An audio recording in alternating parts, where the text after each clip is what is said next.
Please help me welcome our next speaker, Daniel. All right, Daniel.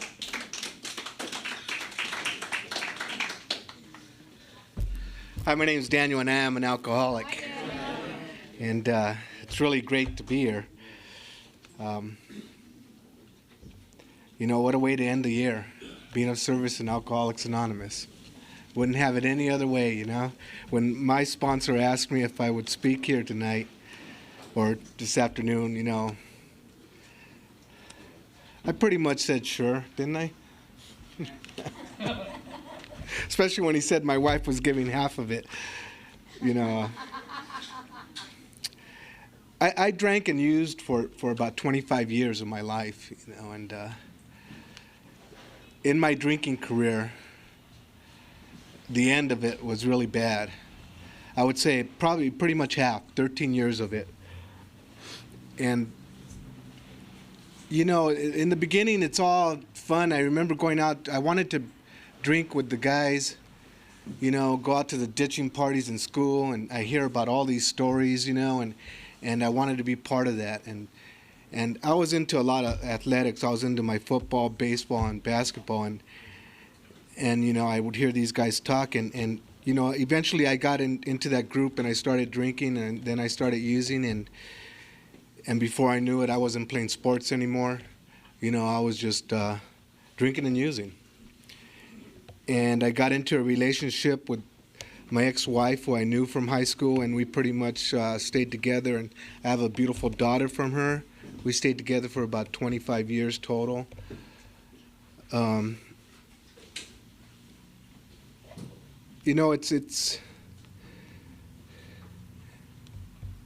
It came to a point where I no longer had any control over my drinking.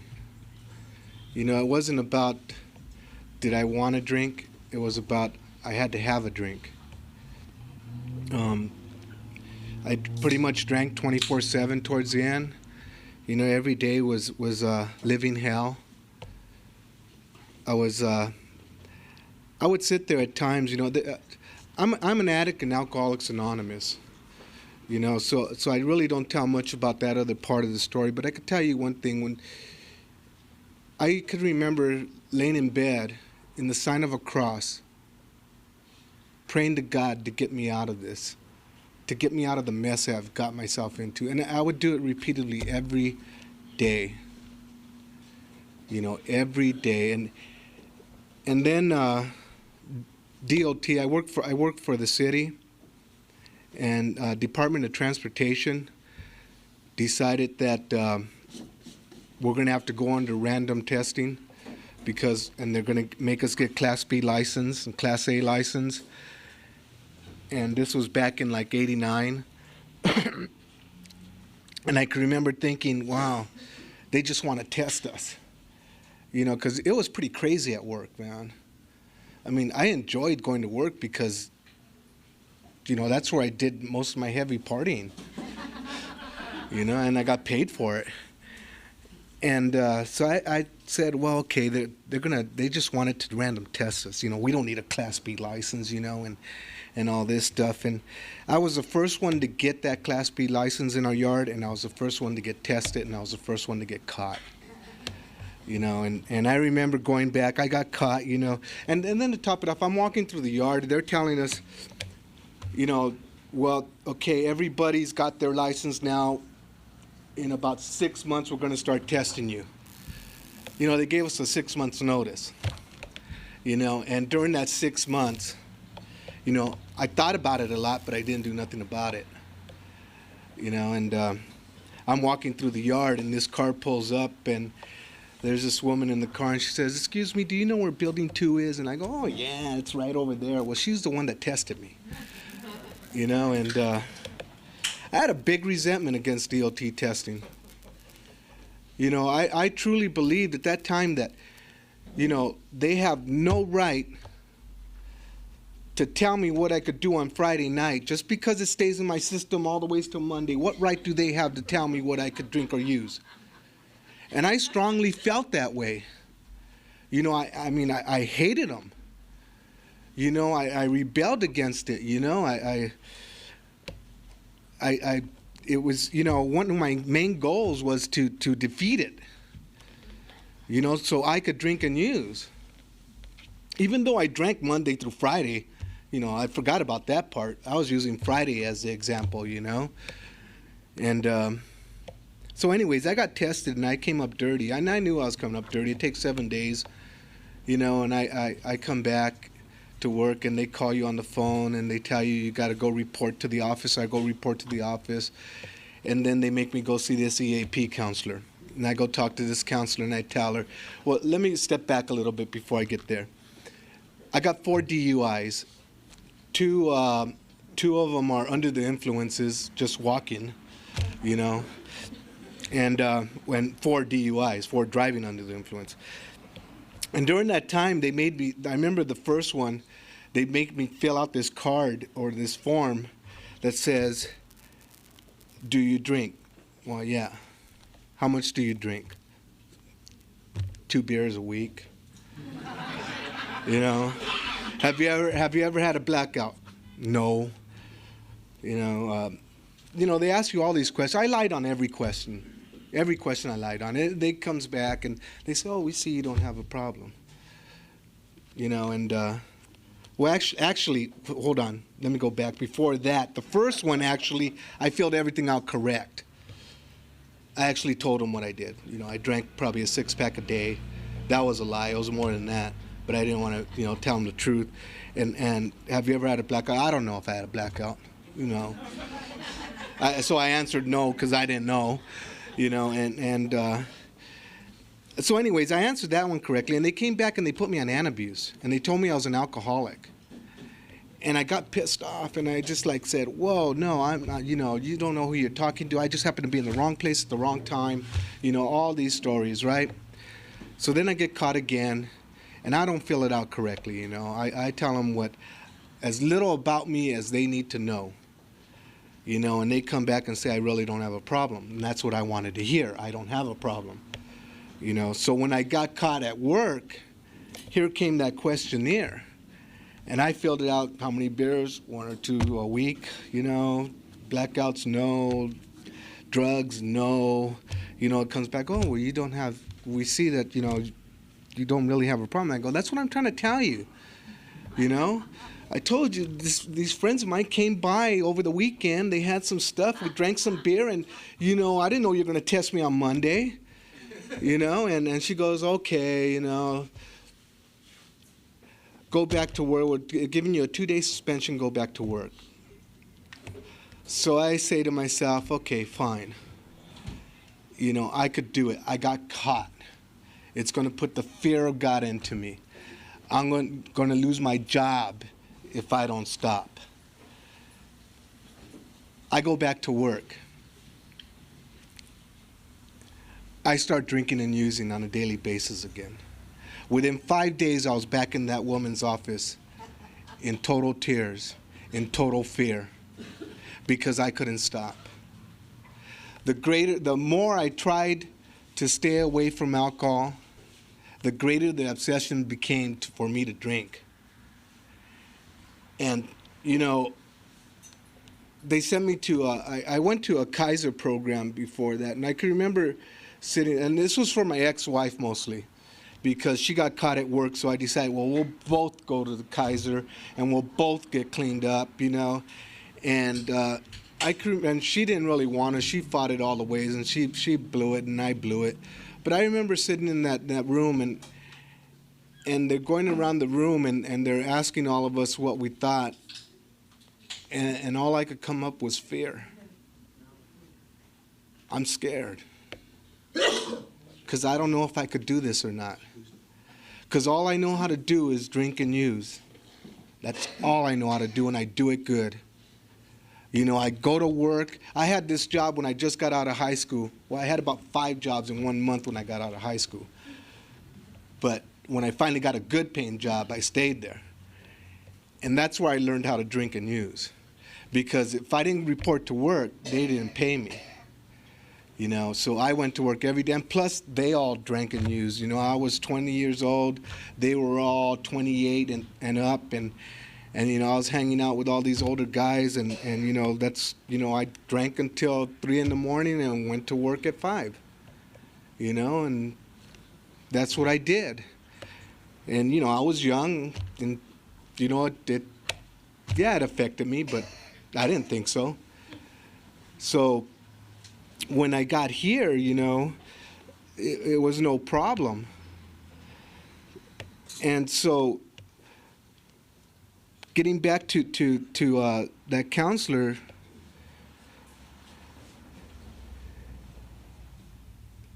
they didn't know what to do with me because I was the first one.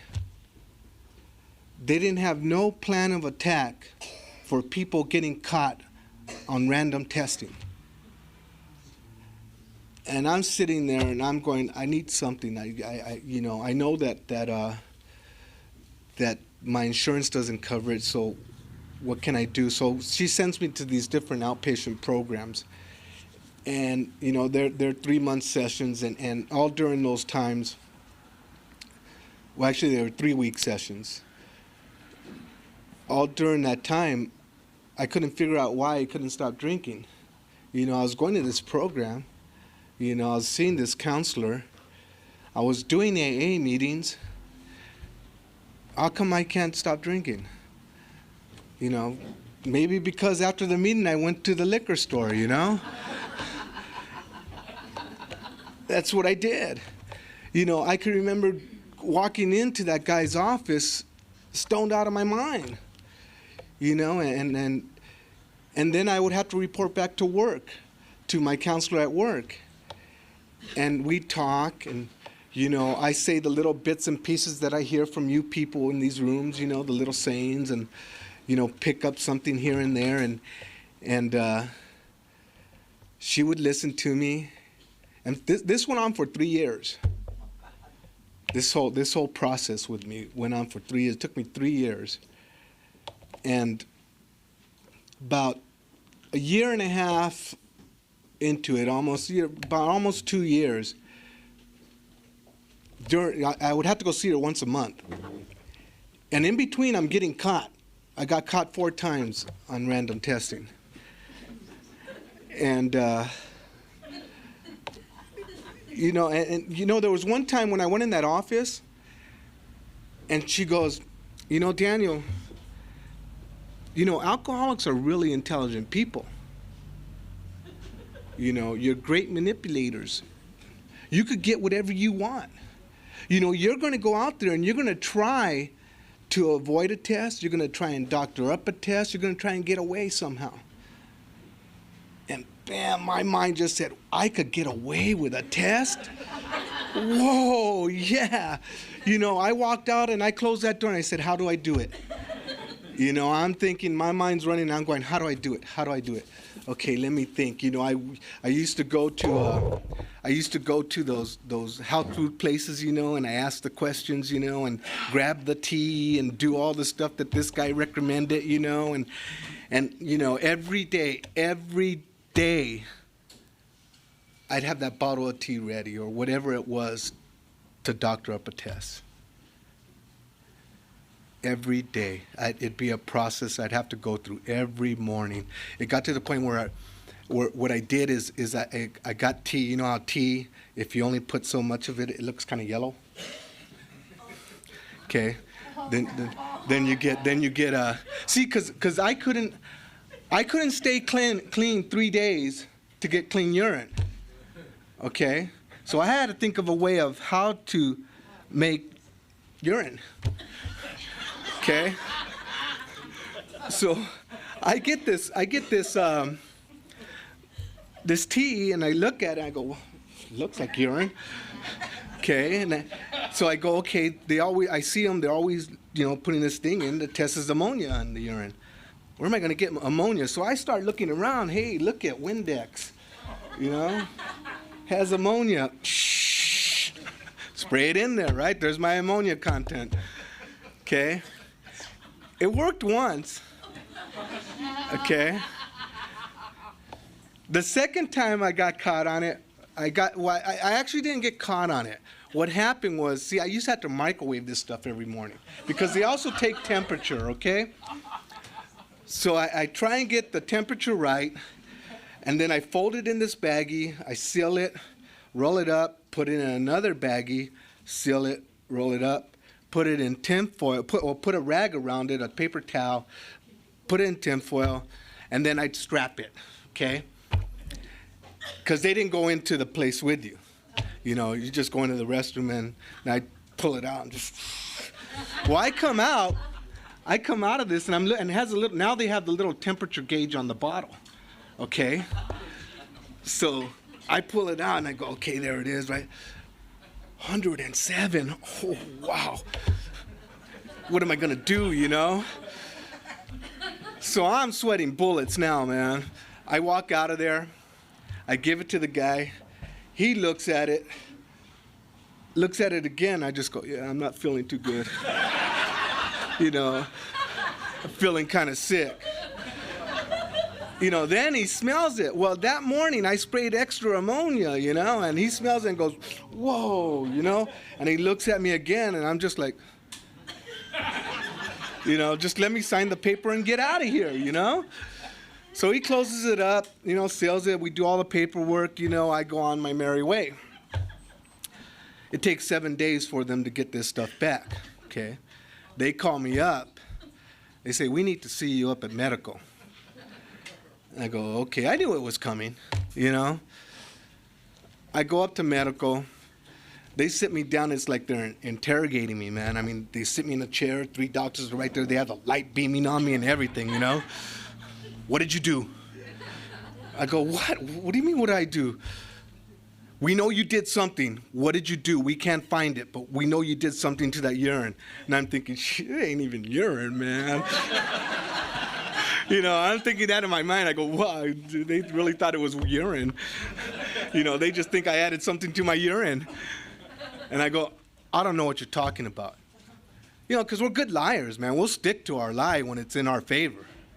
You know, and so I told him, no, I don't know. And you know what? Here's where the thing is, where the greater the obsession became to use every time I tried to stop. See, I knew this was coming. See, I knew that they were going to figure it out because just by the way that guy that took the test looked at me, I knew they were coming after me. So I knew that I had to stop. I had to be clean when they came. And I did good for 5 days. I struggled, but I did good for 5 days. The 6th day was, I do what I do best. You know, I do one of the best things I only knew how to do, and that was drink and use. So come the 7th day, there they are calling me into that office. All I had to do was wait 2 more days. And I would have got away with that one too. You know, and so they take me in, and now they take me into the restroom, and they one doctor says, go with them. You know, and they had a doctor on this side and a doctor on this side, and I'm going, okay. You know, and I knew that one was dirty. You know, and that's the way my life was during those 3 years. See, when I walked out of that office, when she told me I could get away, I completely blocked out the part that she said, but eventually you'll get caught. I completely blocked that out. You know, all I could think about is how can I drink and use and get away and keep my job. And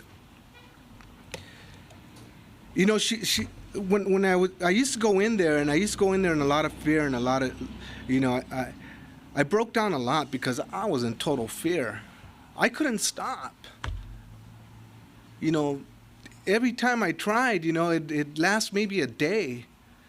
I couldn't figure out why or how to do this. You know, I went to 3 outpatient programs. I was going to a meeting almost every day. And I was drinking and using in between the meetings. And I can remember one time being in her office, and she looks at me and she just goes, you know, Daniel, let me read this to you. And she grabs the big book of Alcoholics Anonymous.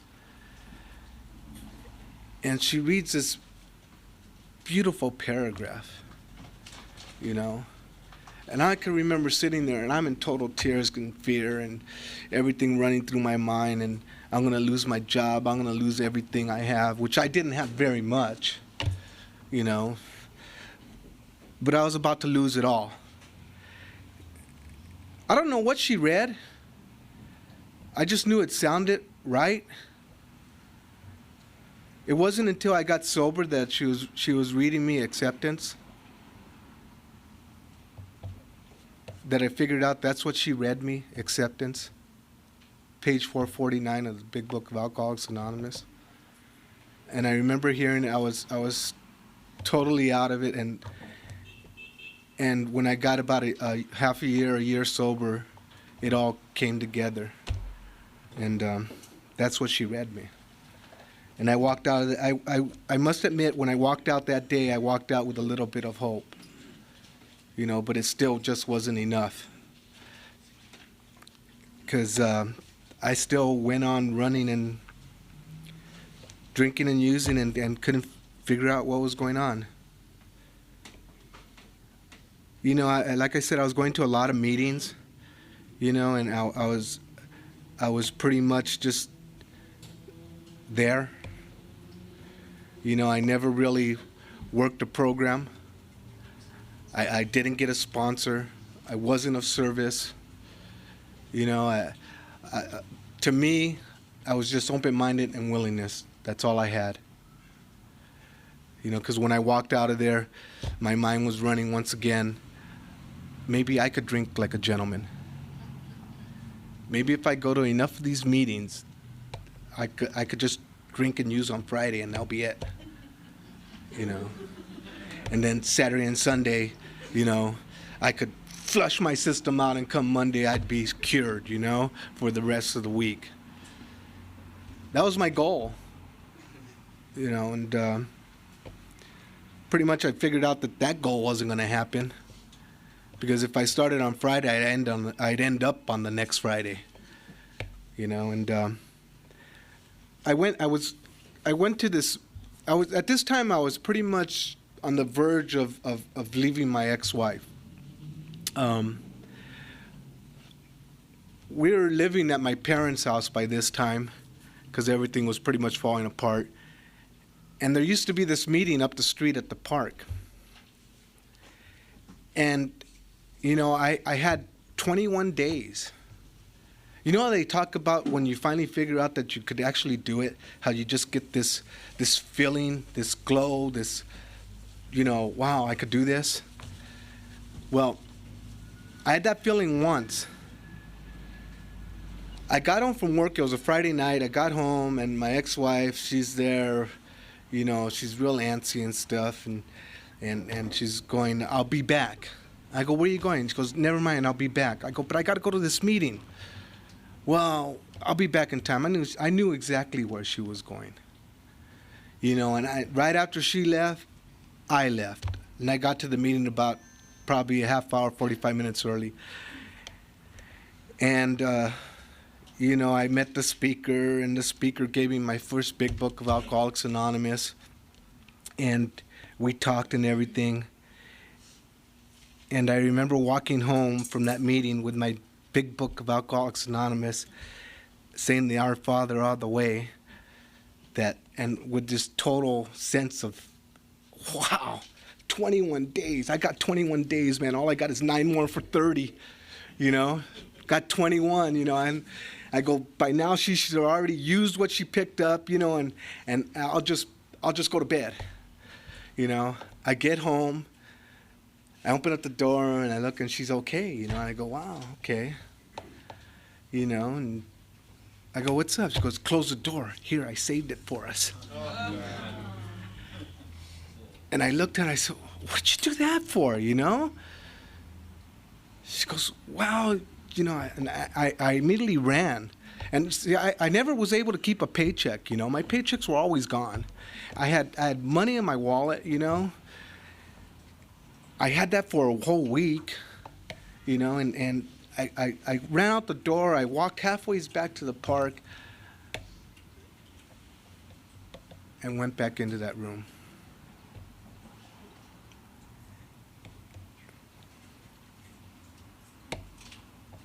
And once again, at 3 o'clock in the morning, I'm in the sign of the cross trying to get out of it.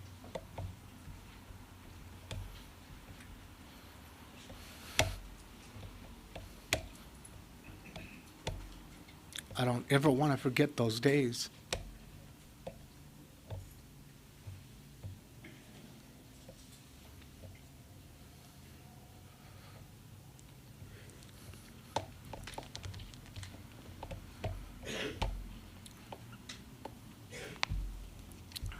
As much as they hurt, a lot of times they're the things that keep me sober.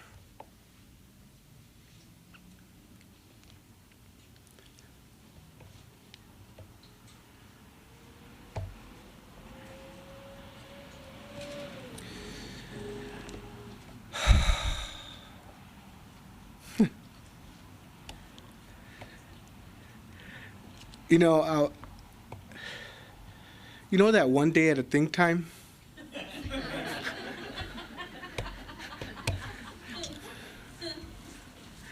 Or one, whatever, you know. I never heard that. I heard it, but I never heard it. I never understood what one day at a time meant. You know, it just never clicked to me.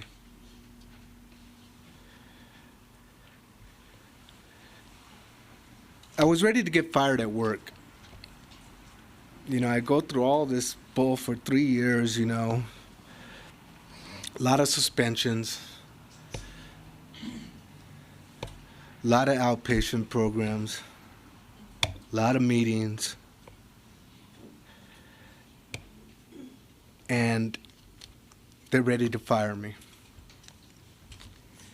And I remember walking into that office and, you know, they sat me down and they read this letter of termination to me,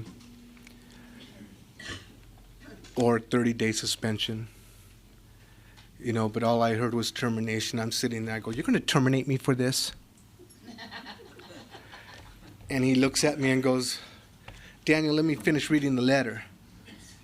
He reads a couple more sentences. You're going to terminate me for this? I'm thinking, I got 15 years here. You got a lot of investment in me. You know, you taught me how to operate cranes. You taught me how to run crews. You know, don't you know who I am?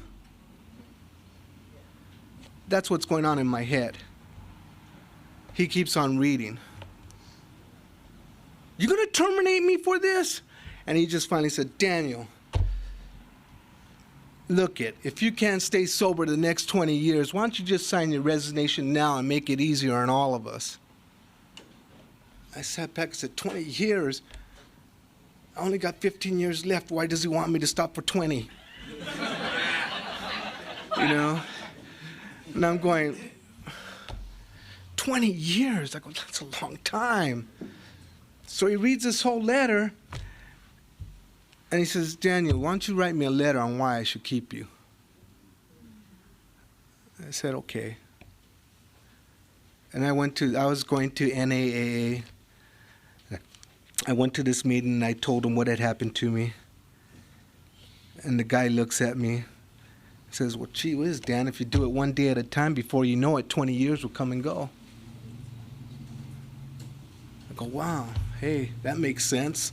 I finally heard it. You know, so, but see, I was only trying to get information off you so I could put on this letter to make me look good. You know, because I still wasn't ready yet. You know, so I write this whole letter out, you know, and say all the stuff that I heard from you guys, and I give it to them, and they gave me a 30-day suspension. Okay, and I get my suspension, and every single day of that suspension, all the way until 6 o'clock in the morning till I was supposed to go to work, I was drinking and using. Just couldn't stop. Just no matter what, you know. And right before I went to work, I stopped and I go, well, how am I going to do it this time? How am I going to get out of this? How am I going to manipulate these people so that they don't catch me? So I go to work and I go, I got to go see my counselor. They go, we got to go test you. I got to see my counselor first. Okay, they take me up there. I told her everything I had done. She looks at me and says, you know your foreman is going to be waiting for you right out that door, and they're going to test you and they're going to fire you. I said, I know. So now I went from telling the truth to this person. It's about a walk from here to that pillar to the door where my foreman was going to be. And I got there and I said, you know what, I got to go talk to the superintendent. I got to go test you. I got to talk to him first. After I talk to him, I'll do whatever you want. So I go there, I talk to my superintendent, and he's a minister. And we're talking, I told him, I didn't tell him what I was doing, I just told him I wasn't ready to come back to work. You know, I think I need more help. And he goes, well, yeah, okay, well, is there anything I could do for you? And I just looked up at him and I just said, you could pray for me. You know what he did? He closed the blinds, he closed his door, and we both got on our knees and he prayed. You know, and I thank that man. You know, that man saved my job. And he said, I'll see you tomorrow. I go, okay. I walk out of the office and I go, tomorrow isn't going to be good enough. You know, I start calling up all these places and I make this appointment to see this psychiatrist, because I know the only way to get into an inpatient program without me paying is if I'm suicidal. Okay. So I go talk to this psychiatrist, and I'm telling him all this stuff, all the stuff he needs to hear in order to get me where I need to go. About the 5th suicide attack, I told him, you know what?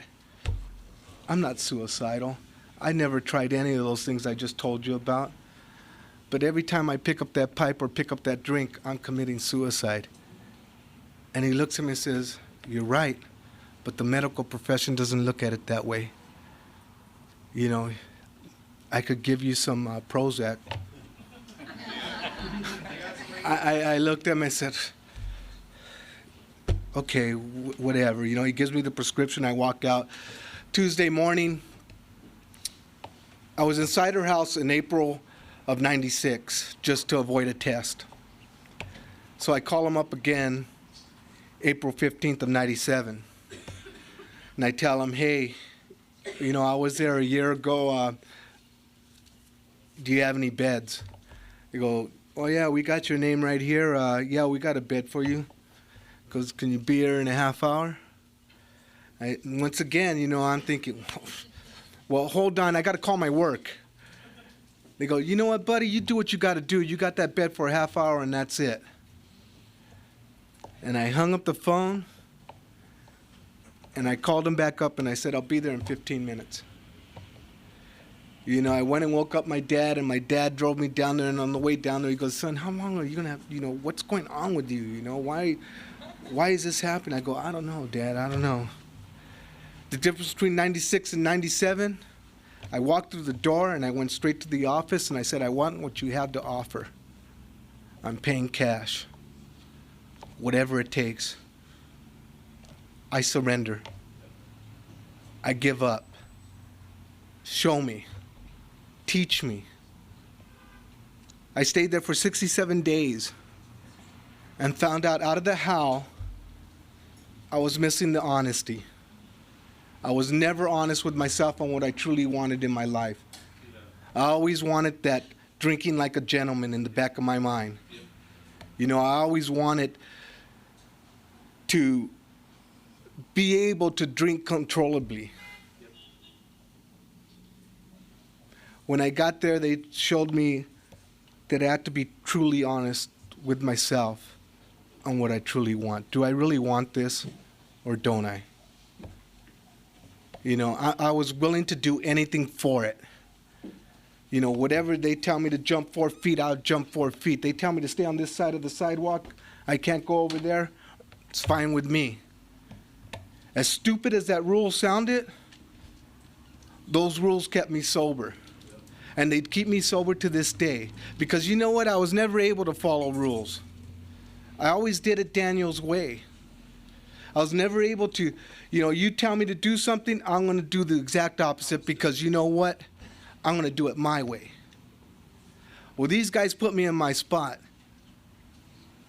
And they gave me all these stupid little rules. You know, I had to have a 45 tuck on my bed. I couldn't leave my cup over here or my book there. Everything had to be on me at all times. You know, best one that sticks with me of all, I was the peer group leader after the first 30 days, and I handled the money. And this big guy, Floyd, he goes, you know, he's handing me the money to dish out for change, and he has them all lined up. You know, one's all facing upright, 5's facing upright, 10's facing upright. He goes, organize your money. Your whole life was never organized. At least your money will be. You could look at my wallet, everything's organized.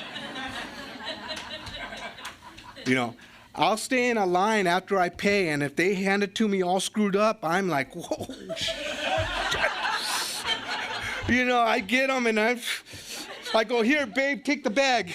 You know, got to straighten it out and put it right.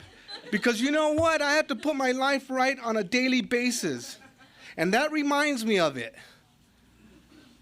You know, and the gifts that I've been gotten here in Alcoholics Anonymous are beyond my wildest dreams. Just from surrendering. Just from saying I give up, I've gotten all these beautiful things in my life today. The most important one of all is I stay sober one day. I don't have to pick up that drink no matter what. And I understand it. I understand that I can't be that weekend warrior or that gentleman drinker. I know I can't. Today I know that. You know, and I know where a drink will take me. It'll take me back at 3 o'clock in the morning in the sign of a cross saying, please God, get me out of this. As much as I want to forget it, I don't want to forget it because I don't want to go back. And God willing, I never will have to. But if I do it one day at a time, I have a great chance of getting there. I got 7 years and 8 months. You know, and I met my wife through this program. You know, she never understood the one day at a time when we were going out. You know, I go on there, you know, I was usually one day at a time for every reason, you know. She'd come up and say, so, where's the P? She goes, where's the P word? I'm going, P word? Whoa. Peanuts? What? P word? I had no clue, okay? No clue whatsoever. I'm still there saying, one day at a time, babe. We got to do this relationship like we do our program, one day at a time, you know.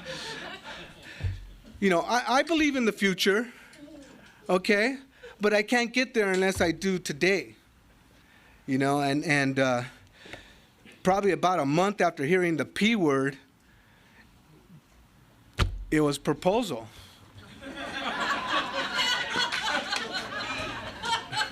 You know, and I'm going, well, okay. So, you know, like, the Wandering Juiceberries is my family, a great part of my family, and I do a lot of things with them, so I proposed to my wife at one of our meetings, you know. And then we're going to do this camping trip up in Seven Oaks.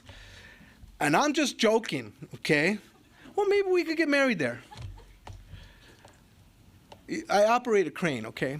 I'm laying this 8-inch piece of pipe in the ground. My phone rings. I answer the phone. He goes, the minister said that we'd have to pick him up at Big Bear. And I go, what? The minister, we had to pick him up at Big Bear. He can't meet us down there. I go, I'm kind of busy right now. Hold on. Hang up. I lay this pipe into the ground. I get off the crane. I go back out there. I go, what are you talking about? You know? That's the way it was supposed to be, I guess. Because we had a beautiful wedding up there. And it was a great time. I had a great time up there. And this watch stopped. But anyways, I remember one time I had 2 years sober, and I was going to visit my dad up in Washington, and he was very ill, and I was going up there mainly to bring him back. And I'm on this plane trip up to Eastern Washington. We stop in Seattle, and we switch planes. And I had a half-hour layover there, and there's this guy that comes in just totally reeking of alcohol, just how we act. Don't care who hears us or what we look like or what we talk like, And he's running through this airport, and I'm going, damn, I'm glad I'm not like that anymore. Whew. Guy sitting next to me in the plane. Okay. We're on our way to Kennewick, Washington. It's like a 45-minute thing. So I got the window seat, and I'm just looking out the window, trying to ignore him. Meanwhile, he drank both bottles of wine that they had on the plane. Kept on manipulating the stewardess to give him, because there was a lot of turbulence and nobody was able to walk. But the stewardess was right in front of us, so she reached over, grabbed the wine, give him some. So I wake up. There's 10 minutes left of the ride, and I wake up and I go, "Hey, how you doing?" He goes, "Oh, I'm doing all right." He goes, "I'm on my way to a recovery house." And I looked at him and said, "Wow, cool." I go, "Hey, I got 2 years." And he goes, "Really? Hey, can you give me a hug?" So I hugged him. I said, "Yeah, welcome to Alcoholics Anonymous, man. It's a great deal, I got 2 years, and let me tell you what's been happening with me, And so I tried to meet him at this meeting, but what happened is he was going to this hospital, and I guess he didn't make it, because I never met him there. I went there, but they said he had left. And that's okay, I know where he is, and I know where he's coming from, because I was that way. We're ready when we're ready. Whatever it takes, we're all different. It took me 3 years of trying, it took me those 3 years to try and get ready. And you know what the trippy thing about those 3 years is? Even though I was loaded during most of it, the things that were told to me during that time came back to me when I was sober. I could remember, I'm still picking up little sayings here and there that I remember that people told me. Like, wow, this big flashlight goes off, and I said, that's what he meant. If you're new to this program, I don't know if there's anybody new here, but if you're new to this program, jump in with both feet, man. Don't hold no reservations, man. Just be totally honest with yourself on what you truly want in your life. Don't bullshit yourself, because that's all who you're bullshitting is yourself. That's it. Those 3 years, all I did was bullshit myself. I thought I was bullshitting them. I thought I was getting to them when, it didn't matter to them whether I stay sober or not. It didn't. It was all on me. Be totally honest with myself. The rigorous honesty, if I'm honest with myself, the chances are I got a great chance of being honest with you. Today, my life is beyond my wildest dreams, and I wouldn't have it any other way. Like I said, my daughter just moved back in with me. I'm buying her a bed and all this, and she wants to put out this money for her. I owe her so much money from the shit that I stole from her. I'll never be able to pay her back. Just the 18 years out of her life that I missed, I'll never get that back. But today I could be a father there for her. And I could give her these things, and I could be there for her. And when she comes to me and says, "Dad, I need a place to stay," I could say, "Here. Come on in."